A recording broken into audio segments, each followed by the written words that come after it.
अल्पश्रुतं श्रुतवतां परिहासधाम त्वद्भक्तिरेव मुखरीकुरुते बलान्मा यत्कोकिलः किलमधो मधुरं विरोति तच्चारुचाम्रकलिका निकरैकहेतु।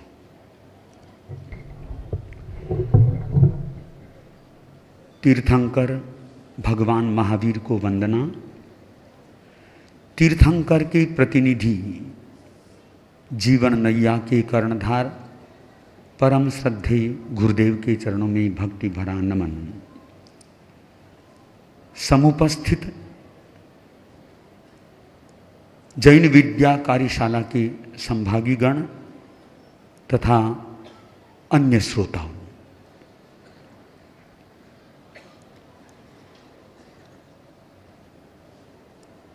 गुजरात के एक राजा हुए, राजा कुमारपाल,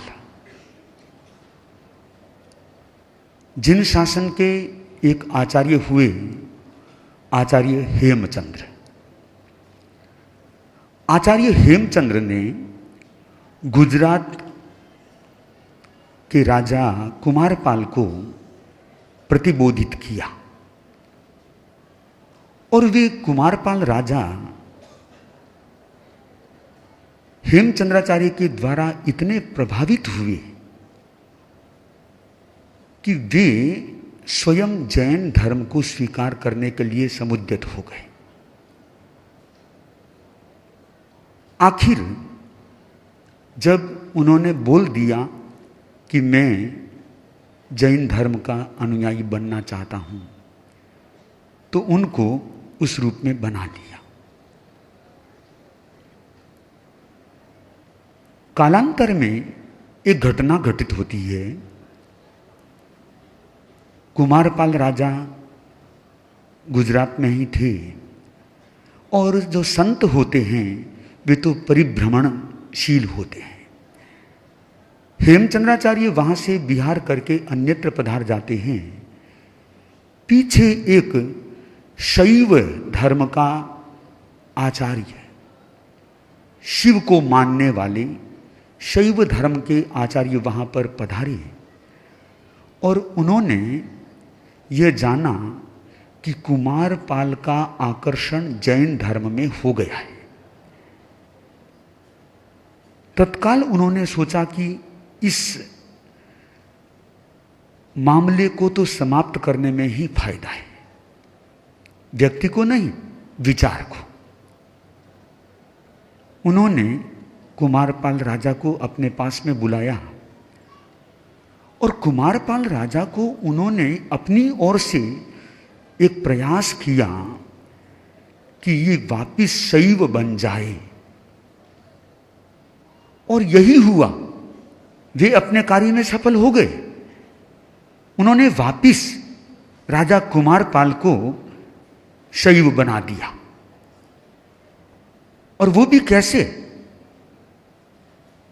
कि एक कक्ष में कुमारपाल राजा को बुलाया और उन्होंने बड़ी मनोवैज्ञानिक ढंग से काम किया।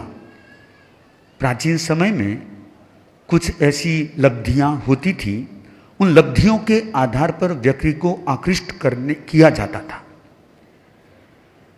और कहा कि कुमारपाल, जब से तूने जैन धर्म को स्वीकार किया है, तब से तू देख ले, तेरे दादा, तेरे परदादा, तेरी 7 पीढ़ियां पहले वाली, वे सब दुखी हो गई है और इस रूप में दुख का संवेदन कर रही है।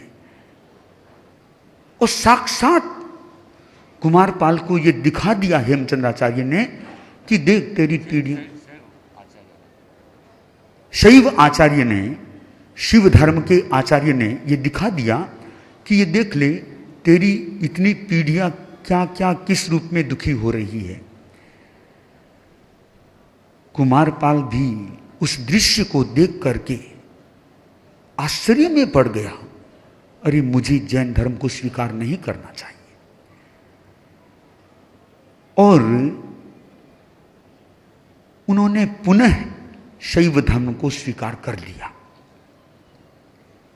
और शैव धर्म को स्वीकार करने के बाद में भी उन्होंने ये बता दिया कि देख, तूने शैव धर्म को स्वीकार कर लिया, तेरी सारी पीढ़ियां सुखमय है।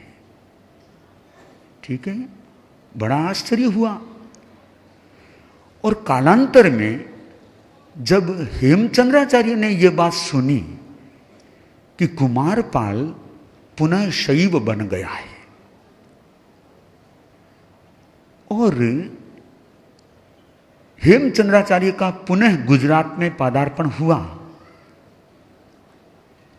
पाटन पालनपुर उसके आसपास हेमचंद्राचार्य पधारे और कुमारपाल दर्शन करने नहीं आया।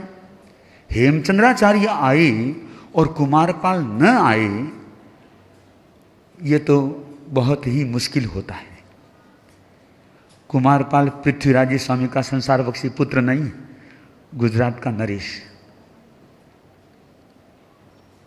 वो कुमारपाल नहीं गया, इसकी प्रतिक्रिया आचार्य हेमचंद्र पर हुई। उन्होंने कहलाया कि हेमचंद्राचार्य आए हुए हैं, तुम दर्शन करो। तो भी दर्शन करने का नाम नहीं। फिर हेमचंद्राचार्य ने कहला दिया कि देख कुमारपाल, तू दर्शन करे या मैं तेरे को दर्शन देने आऊं। अब कुमारपाल ने सोचा अब कोई चारा नहीं है, अब तो मुझे ही जाना पड़ेगा, उनका यहां पधारना ठीक नहीं है। कुमारपाल राजा आचार्य हेमचंद्र के पास में पहुंचा, थोड़ा रुख बदला हुआ था। आचार्य हेमचंद्र भी समझ गए पीछे कोई न कोई ऐसा षड्यंत्र हुआ है, वरना इसका विचार इस प्रकार बदल नहीं सकता। हेमचंद्राचार्य भी तो कलाकार थे, वो भी कहीं इस प्रकार की लब्धियां प्राप्त थे। उन्होंने भी सोचा मुझे भी एकांत में इनको ले जाना चाहिए। एक हॉल के अंदर आचार्य हेमचंद्र और राजा कुमारपाल भी दोनों आपस में एक चर्चा कर रहे हैं। और पूछा कि कुमारपाल क्या बात है, आजकल आना छोड़ दिया? कि महाराज क्या बताऊं, जब से मैंने जैन धर्म को स्वीकार किया था मेरी सारी पीढ़ियां दुखी हो गई, और अब मैंने वापिस शैव धर्म को स्वीकार कर लिया है और वो स्थिति नहीं है, वापिस एकदम सही स्थिति है। हेमचंद्राचार्य ने अब नब्ज पकड़ ली और उस समय हेमचंद्राचार्य अपनी विद्या का एक प्रयोग करते हैं और उस कुमारपाल को समझाने के लिए कि राजन देख, तूने जब जैन धर्म को स्वीकार किया था कोई कुछ भी नहीं हुआ था, चिंता न करना है। पहले तू देख, तेरे को सबसे पहले 24 तीर्थंकरों के दर्शन कराता हूं। ऋषभ से लेकर महावीर तक एक एक तीर्थंकर के दर्शन, साक्षात मानो ऋषभ विराजमान हो, उसके बाद अजितनाथ विराजमान हो, क्रमशः पार्श्व और महावीर विराजमान। कुमारपाल अब तो थोड़ा सा सलेंडर हो गया, मन में चिंतन करने लगा रही, अरे मैंने तो गजब हो गया, शैव धर्म को स्वीकार कर लिया, साक्षात तीर्थंकरों के आज मैं दर्शन कर रहा हूं और मैं धन्य हो गया। इतना ही नहीं, हेमचंद्राचार्य ने कहा देख, तूने जैन धर्म को स्वीकार किया था, उस समय भी देख ले तेरी पीढ़ियां इस प्रकार सुखपूर्वक थी, कहीं कोई कठिनाई की बात नहीं थी। ये तेरे को ये मंत्र किसने सिखा दिया कि तूने जैन धर्म को स्वीकार कर लिया, इसलिए तेरी पीढ़ियां दुखी हो गई। तेरे को कोई टेंशन लेने की जरूरत नहीं है, तू तीर्थंकरों के दर्शन कर, अपने आप को धन्य अनुभव कर। जो ही हेमचंद्राचार्य के द्वारा इस प्रकार का एक वातावरण उसने देखा, फिर वापिस शैव धर्म को छोड़ने की बात उसके दिमाग में आ गई और पुनः हेमचंद्राचार्य के द्वारा वह जैनी बन गया। शैव जैन, फिर शैव, फिर जैन। जैन बना, पर उसके बाद में आचार्य हेमचंद्र ने चिंतन किया, ये तो मिर्जापुरिया लोटा है, इधर का कोई अच्छा प्रभावशाली कोई व्यक्ति आया तो उधर लुढ़क जाएगा और दूसरी तरफ का आया तो उधर लुढ़क जाएगा। ये लुढ़कना इसके लिए ठीक नहीं। आत्मवाद, कर्मवाद, पुरुषार्थवाद, इन सारे दर्शनों को एक जैन दर्शन में निहित किया जा सकता है। हेमचंद्राचार्य ने कुमारपाल को प्रतिबोध तो दिया ही, पर साथ साथ में तत्वज्ञान सिखाया, तत्वज्ञान समझाने के लिए एक शास्त्र की रचना की, जिस शास्त्र का नाम है योग शास्त्र, और वो योग शास्त्र आज भी विद्यमान है। हमने उसको अपनी आंखों से देखा है। अब तो प्रिंटिंग भी उसकी हो गई, बहुत वर्ष हो गए उसको। और वह योग शास्त्र जब पढ़ते हैं तो तत्वज्ञान की गहराई में जाने का एक मौका मिलता है। कुमारपाल राजा उस योग शास्त्र को हेमचंद्राचार्य से सुन रहा है और एक एक तत्व पर उसकी इतनी गहरी श्रद्धा हो गई, इतनी गहरी आस्था हो गई। और बाद में जब कुमारपाल को आचार्य हेमचंद्र ने कहा, बोलिए राजन, अब क्या स्थिति है? तो बोला, आचार्य जी, मैं तत्व के अभाव में था, तब तक तो मैं भटकता रहा, पर मुझे अब सही तत्व की जानकारी हो गई है। अब यह कुमारपाल कहीं जाने वाला नहीं है, यह जैन धर्म पर आस्थावान हो गया है। बंधुओं, यह कथानक, यह एक घटना जिसको आपने सुना और आचार्य हेमचंद्र की एक बुद्धि इस रूप में कि इसको वापिस कैसे समझाया जाए, कुमारपाल भी अच्छी तरह समझ गया और उसने निवेदन कर दिया कि आचार्य जी, यदि केवल आप मेरे को चमत्कार देखने तक सीमित रह जाते तो ये कुमारपाल कहीं भी दिख सकता था, पर आज चमत्कार ही नहीं, मुझे तत्व की सही पहचान आपने कराई है। अब यह कुमारपाल स्थिर हो गया है, अब कहीं भी यह जाने वाला नहीं है।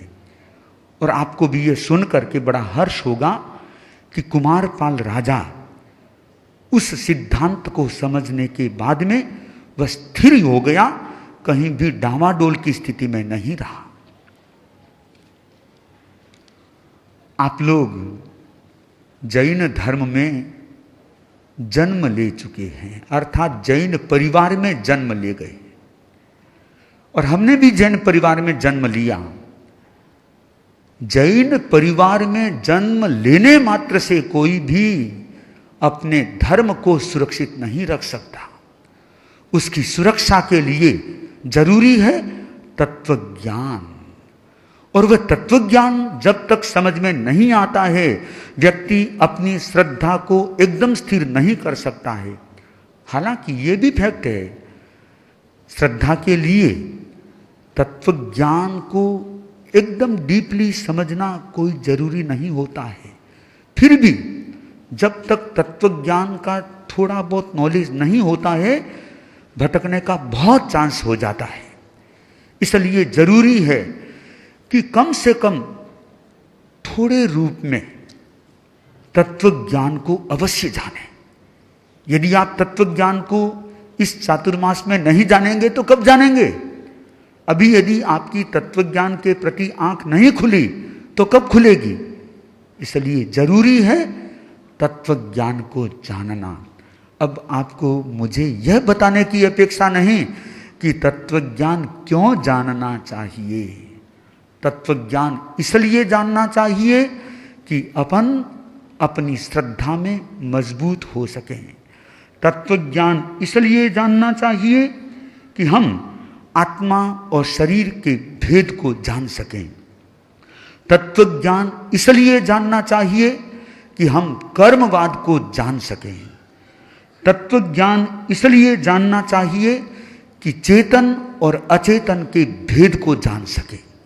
जब तक तत्वज्ञान नहीं होता है, तत्वज्ञान के अभाव में व्यक्ति चेतन अचेतन, आत्मा पुद्गल, कर्मवाद इनको अच्छी तरह नहीं समझ सकता और आत्मा के द्वारा परमात्मा नहीं बन सकता। आत्मा से परमात्मा बनना है तो तत्वज्ञान जानना जरूरी है। अनेक दर्शन है, सब दर्शनों के अपने अपने तत्व है, अपने अपने सिद्धांत है। जैन दर्शन में, जैन धर्म में 7 तत्व भी माने हैं, 9 तत्व भी माने हैं। वैसे देखें तो 2 ही तत्व है, जीव तत्व और अजीव तत्व। जीव अर्थात चेतनावान द्रव्य और अजीव अचेतन तत्व। चेतन तत्व जीव कहलाता है और अचेतन तत्व अजीव कहलाता है। ये 2 तत्व मूल है और बाकी सारा इनका विस्तार है। आप लोग, आपके पास में समरी है, उसमें 9 तत्वों के नाम पढ़ सकते हैं। जीव, अजीव, पुण्य पाप, आश्रव संवर, निर्जरा, बंध और मोक्ष। ये 9 तत्व है। और आप लोग अधिकतम तो जानते ही होंगे, जानू जीव अजीव में पुण्य पाप की बात, आश्रव संवर निर्जरा, बंध मोक्ष विख्यात। एक तरफ से तो आवाज अच्छे ढंग से आई है, दूसरा पलड़ा थोड़ा सा नीचे, यहां से भी आवाज आनी चाहिए। पर इस कार्यशाला के बाद में इधर भी आवाज बुलंदी से आएगी, कम नहीं रहेगी।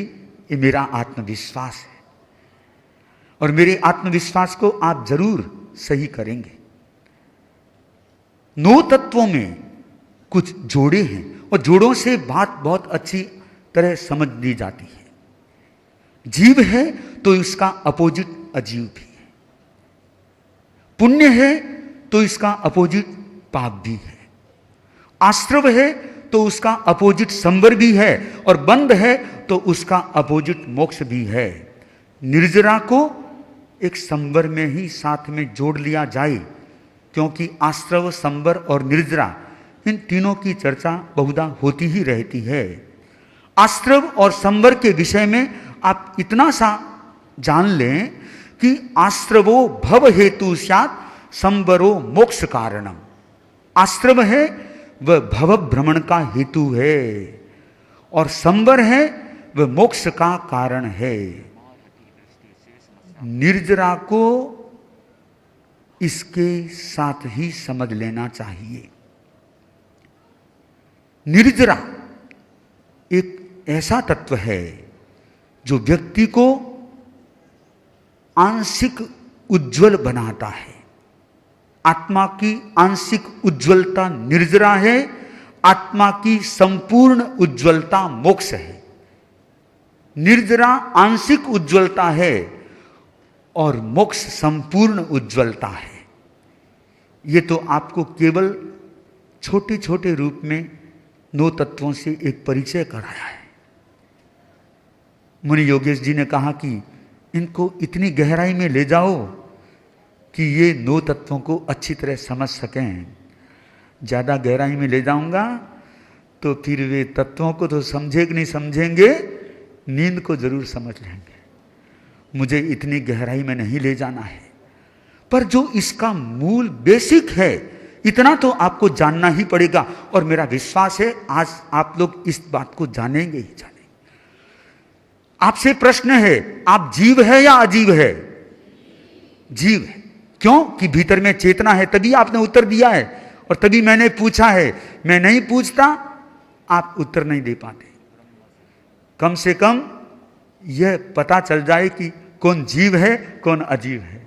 यह पता चल गया, मैं भी जीव हूं और आप भी जीव हैं।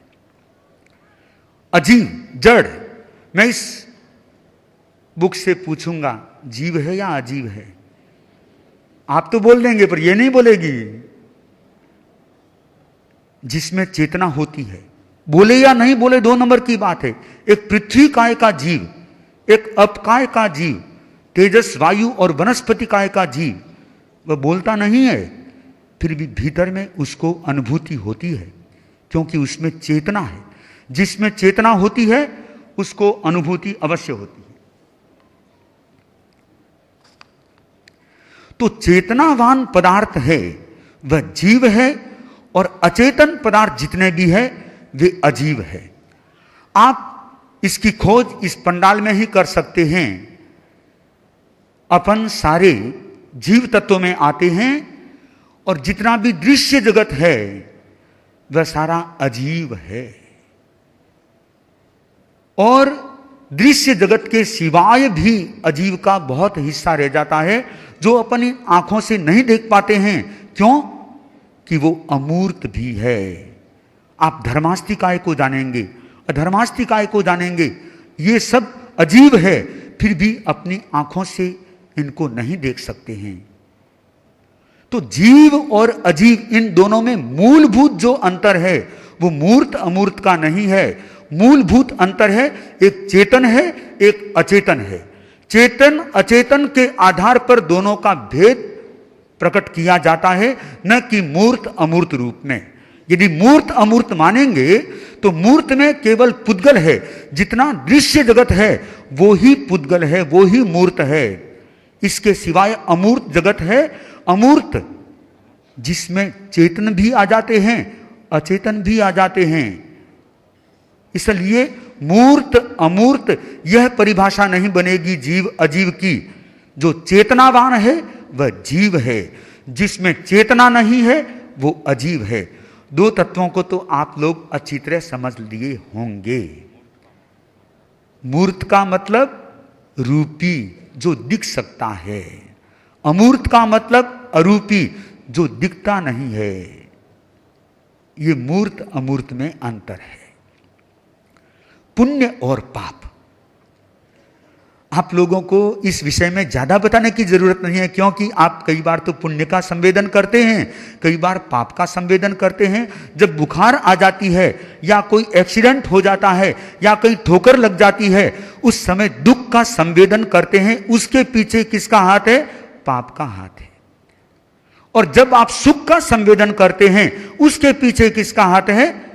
पुण्य का हाथ है। पुण्य पाप सुख दुख के कारण कृत करणी के ये सदुपाय। पुण्य और पाप ये दोनों सुख और दुख के कारण बनते हैं। तो फिर बंध है क्या? इसमें एक बंध मोक्ष की बात भी आएगी। इधर बंध भी दे दिया, इधर पुण्य पाप भी कह दिया। इनमें अंतर क्या? आत्मा के साथ में कर्मों का जो संबंध है वह तो बंध कहलाता है, और वही बंध जब उदय रूप में आता है, जीव को सुख या दुख का संवेदन करता है, कराता है, तब वह पुण्य पाप कहलाता है। पर बिना बंध के वह सुख दुख का संवेदन होगा कैसे? आत्मा के साथ में जो कर्मों का संबंध है वह तो बंद हो जाता है, उसको बंद कहते हैं। और वे बंधे हुए शुभ या अशुभ कर्म जब वे व्यक्ति के उदय में आते हैं तब वे अपना फल देते हैं। अच्छा फल देने वाले पुण्य कर्म कहलाते हैं, बुरा फल देने वाले पाप कर्म कहलाते हैं। तो आप सबके भीतर कर्मों का बंधन है। दोनों प्रकार के कर्मों का बंधन है, आपके भीतर ही नहीं, मेरे भीतर भी। इसीलिए तो कई बार कष्ट का अनुभव करते हैं और कई बार सुख का अनुभव करते हैं। जयाचार्य क्या कहते हैं? पुण्य पाप पूर्वकृत सुख दुख ना कारण रे, पिण अन्य जन नहीं, इम करे विचारण रे। पुण्य और पाप व्यक्ति के खुद के किए हुए हैं, वे ही सुख और दुख के कारण बनते हैं, कोई अन्य जन नहीं। कोई कहता है मुझे अमुक व्यक्ति ने दुखी बना दिया, कोई कहता है मुझे अमुक व्यक्ति ने सुखी बना दिया। यह मात्र अवधारणा है। सत्य यह है, कोई किसी को सुखी या दुखी नहीं बना सकता। सुखी और दुखी बनाने वाले अपने भीतर में जो कर्म किए हुए हैं, शुभ और अशुभ, जो पुण्य और पाप के नाम से जाने जाते हैं, वे ही व्यक्ति को सुखी और दुखी बनाते हैं। तो फिर एक व्यक्ति के पास में रहने वाला व्यक्ति सुख का अनुभव करता है, तो क्या व्यक्ति वह सुखी नहीं बनाता? ऐसा है। दो प्रकार के कारण है, एक उपादान, एक निमित्त। उपादान अर्थात अपने द्वारा अर्जित, आत्मा ने जिस प्रकार का प्रयत्न किया है, उस प्रयत्न के द्वारा वह शुभ है तो शुभ कर्म का बंधन हुआ है, वह प्रयत्न अशुभ है तो उसके द्वारा अशुभ बंधन हुआ है। निमित्त रूप में कोई भी बन सकता है। कोई व्यक्ति किसी को सुखी बनाता है अथवा दुखी बनाता है, वह निमित्त है। भीतर में उसके स्टॉक है सुख और दुख का, पर कोई निमित्त ऐसा मिला, किसी व्यक्ति का निमित्त मिला, किसी वस्तु का निमित्त मिला, व्यक्ति सुखी या दुखी बन जाता है। इसका मतलब यह हुआ, सुख और दुख का कर्ता आत्मा स्वयं है और उसने कर्मों का अर्जन किया है और वे पुण्य और पाप के रूप में उदय में आते हैं और वे ही पुण्य पाप व्यक्ति को सुखी अथवा दुखी बनाते हैं। पुण्य है तो व्यक्ति सुख का संवेदन करता है, पाप है तो व्यक्ति दुख का संवेदन करता है। इसके बाद में आश्रव संवर। आपने जीव अजीव को जाना, चेतन पदार्थ अचेतन पदार्थ, पुण्य पाप को जाना, शुभ कर्म अशुभ कर्म। अब आश्रव और संवर, इनको भी जानना जरूरी है, पर इनको जानने के लिए एक बार थोड़ा ठहरते हैं। पहले आता है ना, आप स्कूल में तो पढ़े हुए हैं, पढ़ भी रहे होंगे, कोई कोई जो किशोर होगा वह। आप लोग क्या करते हैं परीक्षा में? पहले जो सरल सरल होते हैं ना, उनका हल करते हैं। वैसे ही आज कर रहे हैं अपन। पहले जीव अजीव को समझ लिया, पुण्य पाप को समझ लिया, आश्रव संवर थोड़े से कठिन पड़ जाएंगे, इसलिए थोड़ा आगे बढ़ते हैं। निर्जरा को भी बाद में समझ लेंगे आश्रव संवर के साथ में। बंध और मोक्ष को समझ लें।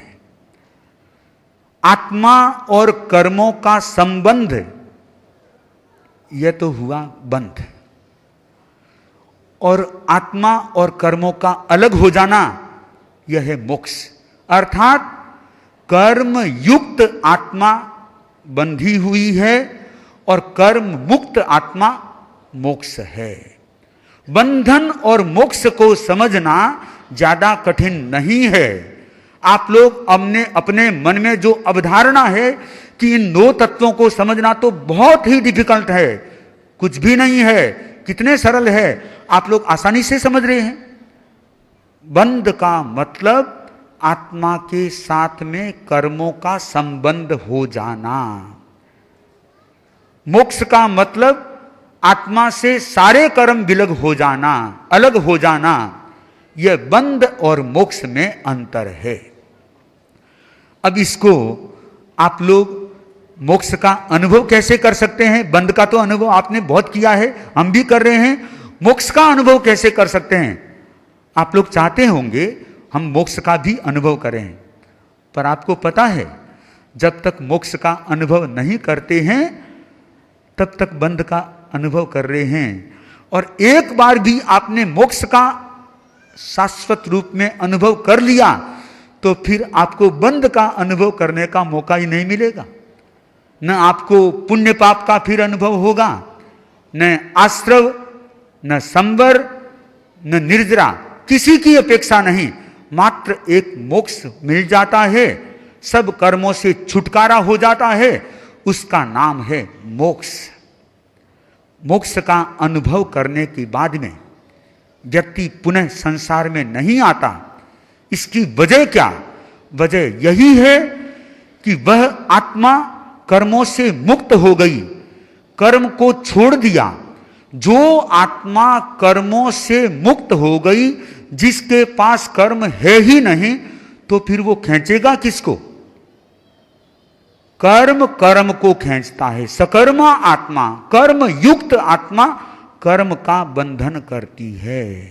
कर्म मुक्त आत्मा कभी भी कर्म का बंधन नहीं करती। सिद्ध आत्मा जहां पर अवस्थित है, वहां पर भी कर्म के परमाणु भरे पड़े हैं, पर उन आत्माओं के कोई भी कर्म चिपकता नहीं है। उसका कारण कि उनके भीतर में चेप नहीं है, आश्रव नहीं है। अब अपने को समझना पड़ेगा कि आश्रव संवर यह क्या बला है। आश्रव संवर को नहीं समझेंगे तो आप मोक्ष के कर्म का बंधन क्यों नहीं होगा, इसको नहीं समझ पाएंगे। तो बंधन मोक्ष को भी आपने समझ लिया है, बंध मोक्ष को भी, तो अब आश्रव संवर और निर्जरा को समझना जरूरी हो गया है। आश्रव और संवर ये दो शब्द है।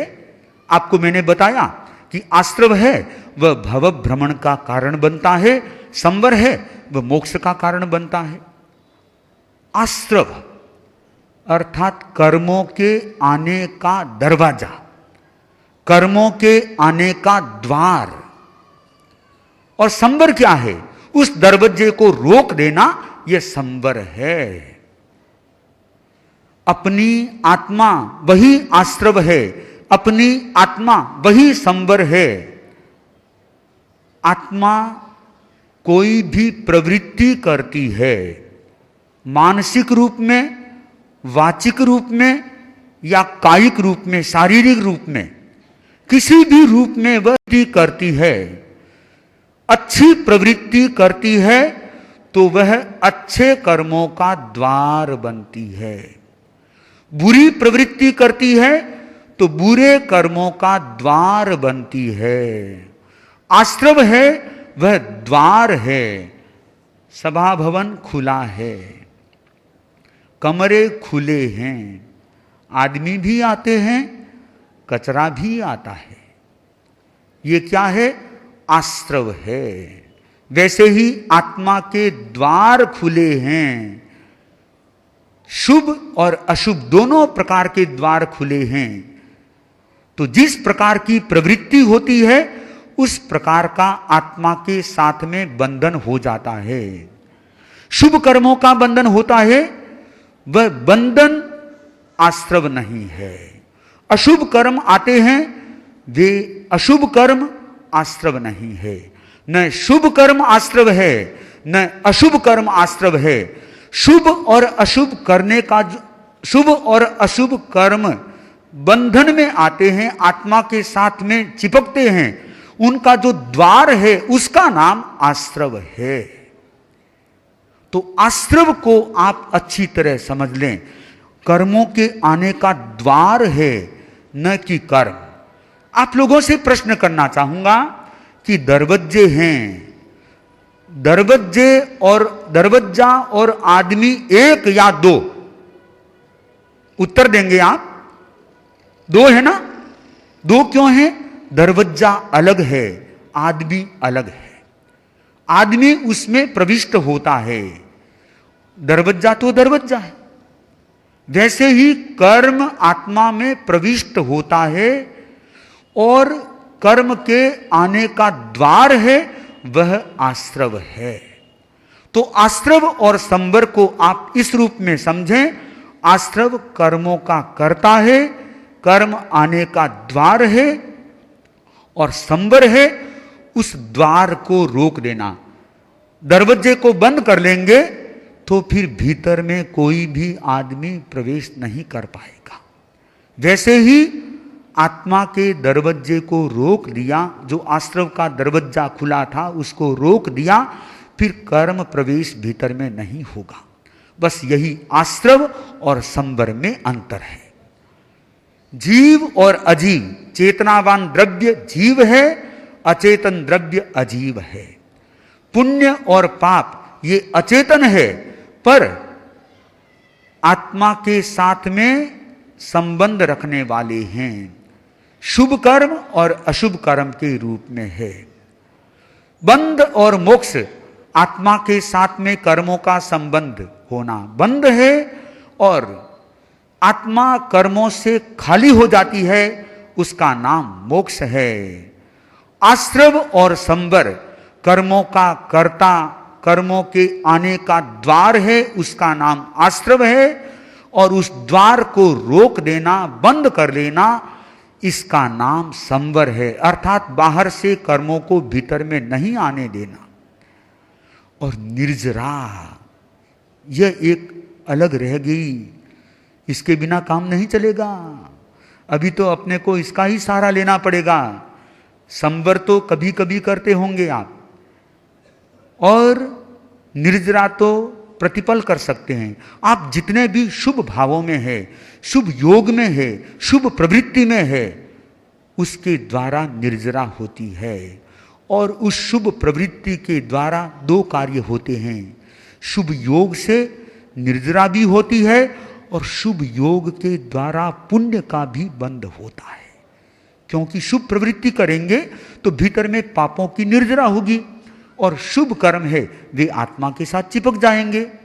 भगवान से एक प्रश्न किया गया, वंदनेनं भन्ते जीवे किम जनये। भगवान ने कहा, निया गोयम कम्मम खवे उच्चा गोयम निबंधई। भन्ते, मैं एक जिज्ञासा करना चाहूंगा। मेरी जिज्ञासा यह है कि मैं संतों को वंदना करता हूं, आचार्य श्री को वंदना करता हूं, तीर्थंकरों को, आपको वंदना करता हूं, मुझे उस वंदना से क्या होगा? ये मेरी शुभ प्रवृत्ति है, पर इसके होता क्या है इससे? भगवान ने कहा, इससे दो कार्य होते हैं। एक तो जो अशुभ कर्म बंधा हुआ है उसको समाप्त किया जाता है, उसकी निर्जरा होती है, आत्मविशुद्धि होती है। और साथ साथ में शुभ कर्म का बंधन होता है। ये दो कार्य एक साथ में होते हैं। आप संतों को वंदना करते हैं, क्यों करते हैं? दो ही रीजन। आप अपनी निर्जरा के लिए इसको करते हैं, बंधन मुक्ति के लिए इसको करते हैं, पर साथ साथ में पुण्य का बंधन भी सहचर रूप में हो जाता है। आपको पुण्य की कामना नहीं करना चाहिए। आप यदि पुण्य के लिए वंदना करते हैं, वो काम ठीक नहीं है, वो पाप बंधन का भी हेतु बन जाता है। इसलिए पुण्य के लिए नहीं, वंदना करना है निर्जरा के लिए, आत्मविशुद्धि के लिए। बस यह एक आपके दिमाग में दर्शन फिट हो जाए कि मुझे कोई भी शुभ प्रवृत्ति करनी है, तपस्या करना है, नाम के लिए नहीं, ख्याति के लिए नहीं, पुण्य के लिए नहीं, मुझे कर्म निर्जरा के लिए तपस्या करना है। निर्जरा के अनेक प्रकार है। कोई अनशन करके निर्जरा करता है, कोई उपवास करके निर्जरा करता है, कोई उनोद्री करके निर्जरा करता है, कोई स्वाध्याय करके निर्जरा करता है, कोई ध्यान करके निर्जरा करता है, और कोई कार्यशाला में भाग लेकर के सुन करके निर्जरा करता है। अनेक प्रकार है निर्जरा के। उन निर्जरा के प्रकारों को आप समझ लेंगे तो फिर कर्मों को बाहर फेंकने में बहुत बड़ी सुविधा हो जाएगी, और धीरे धीरे आप उन कर्मों को बाहर फेंकते चले जाएंगे। आत्मा की आंशिक उज्ज्वलता होती चली जाएगी, और वह उज्ज्वलता बढ़ती बढ़ती बढ़ती बढ़ती इतनी बढ़ जाएगी कि एक दिन संपूर्ण निर्जरा हो जाएगी। अर्थात कर्म सारे के सारे टूट जाएंगे, और आत्मा की पूर्ण विशुद्धि, मोक्ष का वर्ण भी हो जाएगा। तो आपके समक्ष 9 तत्वों को एक सरल तरीके से रखने का प्रयास मैंने किया है। पुनः आप लोग 9 तत्वों के नाम याद कर लें, क्योंकि 2-2 जोड़े हो गए, जीव अजीव, पुण्य पाप, आश्रव संवर, निर्जरा, बंध मोक्ष। 4 तो जोड़े हो गए, और एक निर्जरा है, वो भी संवर के साथ में ही उसको समझ लेना चाहिए। अब इसको दृष्टांत के द्वारा भी समझा जा सकता है। दृष्टांत, अभी मैं ऊपर से नीचे आ रहा था, उस समय आपके जसोल के भाई मिल गए, और वे बोले, महाराज आप कोई ओटा देना, ओटा अर्थात बीच बीच में कोई हमको एक दृष्टांत देते रहना ताकि हमको बात समझ में आ जाए, नहीं तो हमारे ऊपर ऊपर से बात चली जाती है। मैंने कहा बात तो सही, ऊपर ऊपर से जाएगी। कब जाएगी? जब एक धर्म कथा का सहयोग नहीं लिया जाएगा तो। कथा के माध्यम से व्यक्ति के दिमाग में बात फिट हो जाती है। कथा का सहारा कहां नहीं लेना? जहां विद्वज्जन हो और अच्छी तरह समझने वाले हो, प्रज्ञावान व्यक्ति हो, उनके सामने कथा नहीं भी करें तो भी चलेगा, वे अपने आप बात को अच्छी तरह समझ लेते हैं। पर ज्यादा बुद्धि व्यवसाय बुद्धि होती है और थोड़ी बुद्धि धर्म बुद्धि होती है। वहां पर धर्म की बात को घुसाने के लिए एक कथा का माध्यम लेना पड़ता है ताकि आगंतुक कोई भी आ भी रहा हो, कहानी को देख करके वह रुक जाता है। अरे कहानी आ रही है, थोड़ा ध्यान से सुनो। यह बात इतनी सहज है कि व्यक्ति उसको समझ सकता है। इसलिए आगम में बताया धर्म कथा का माध्यम होना चाहिए। धर्म कथा से बात अच्छी तरह समझ में आती है, दृष्टांत से बात समझ में आती है। आचार्य भिक्षु भी इस विधा से चले थे।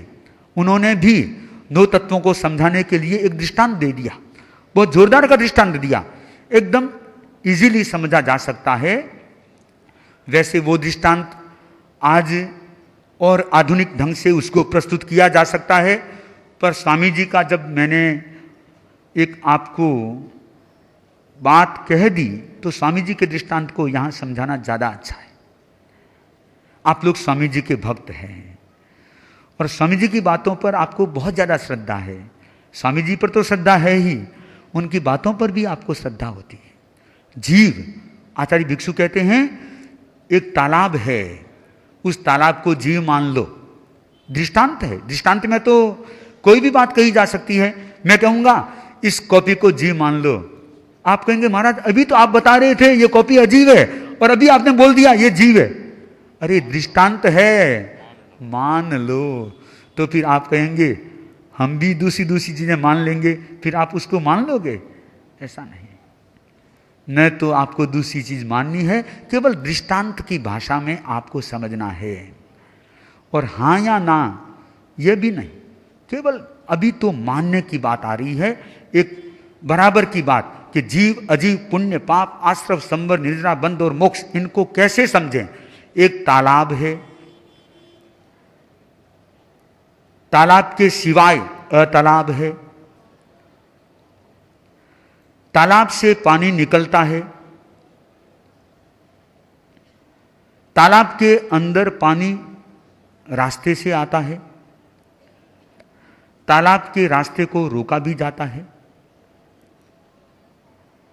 तालाब के भीतर का जो पानी है उसको बाल्टी आदि से भी निकाला जाता है बाहर, और तालाब के अंदर जो पानी है वो भी है।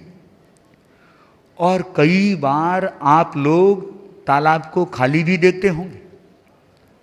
ये बात आपको तालाब का दृष्टांत बताया है, अब जीव अजीव के साथ में घटित करते हैं। तालाब इधर जीव, जीव एक तालाब है, अजीव अतालाब रूप है।